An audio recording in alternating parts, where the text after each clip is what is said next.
Welcome to 5 in 5, where I tackle a topic, make 5 points in 5 minutes.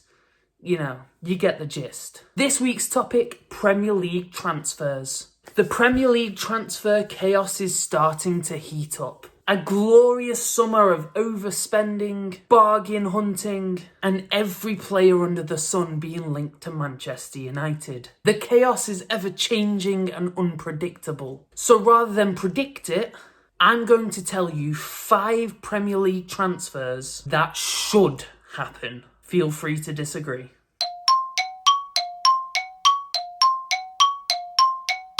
Before we get started, can you make sure you drop a like on this video? It really does help us out. And subscribe to see all future 5 in 5 episodes and all of the content from this channel. Right, point number 1. Harry Kane to Manchester United for 100 million. Bit obvious. It's been all over the papers for months now, but the key here is the fee. Harry Kane, in the last year of his contract, is still an £80 million player. The guy is one of the greatest ever strikers the Premier League has seen, but he's starting to become an old man now. So the deal should be simple enough, right? 80 million, Harry Kane, Bob's your uncle. But Daniel Levy will sell his vital organs before selling his prized possession for less than 100 mil. Probably shouldn't call a human being a possession. History and all that. Manchester United also have an incredible history of overpaying for players. Anthony, Sancho, Maguire, Wan-Bissaka, do I need to go on? United, if they want Kane, they are going to have to spend. Will they be able to afford it after apparently already forking out 80 million for Frank Lampard's love child, Mason Mount? Anyway, point 2.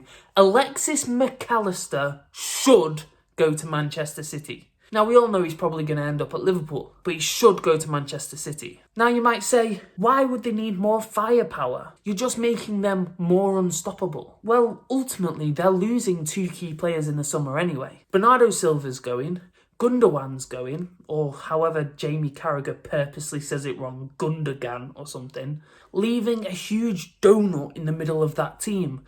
A donut that is the perfect size of a little ginger Argentinian. McAllister would excel in Pep's team. He's a Pep player. Short first touch passing, late runs into the box. It's almost orgasmic to think about. Pep is a beautiful man, to be fair.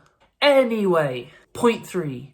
James Maddison, possibly the best player to go down. Not like that. Get your mind out the gutter. He has been rumoured to be going to a top 6 club, and that's fine as long as that top 6 club is Brighton and not Tottenham. Let's not forget they finished 8th this season. Brighton will be losing Alexis McAllister, like we've already said, so they'll be losing some of that magic in the midfield that they could really get from Maddison. De Zerbi demands excellence and drive from his players, and that's what Maddison's got. He'll be able to express himself on the European stage and show the world what he's got, and hopefully show Gareth Southgate as well. I could see him making a move to Real Madrid in a few years' time, but not if he gets mixed up in a big club. Brighton is his best shout. The only problem is, you know, you'd have to live in Brighton. Anyway, point number 4. Karim Benzema has told Real Madrid that he will not be returning, leaving on a free transfer. You know, the man who won the Ballon d'Or. He's been linked to the Saudi League and to MLS and all that rubbish, but he still has so much more to give, which is why he should go to Chelsea. I know, another player at Chelsea, but let me cook. Romelu Lukaku will never work at Chelsea. They are in desperate need of a finisher though. Someone to actually take the chances that they do create and, you know, do the point of football, which is put the ball in the back of the net. Benzema will have the freedom of the City of London. He'll be raking in millions from new advertising possibilities and also however many millions Bowley will end up paying him anyway. And he gets to further cement his legacy in a top 5 league. But to be honest, I'd probably choose Saudi over going to Chelsea at this point in time too. Anyway, my final point of the day. Dear old James Ward-Prowse. Ever loyal, a magical free kick taker, reduced to the lofty lows of the Championship. I mean, let's face it, you'd buy him just for his set pieces. And that's what I think should happen. Brentford should buy James Ward-Prowse. With the loss of Ivan Toney for 8 months, the team loses goals and experience. And it loses their unstoppable penalty taker. Yeah, to be honest, I've not really got that much more to say on James Ward-Prowse. It just makes sense. He's a decent little footballer, takes good free kicks and that, you know? Well, that was anticlimactic. Like, subscribe. See you later.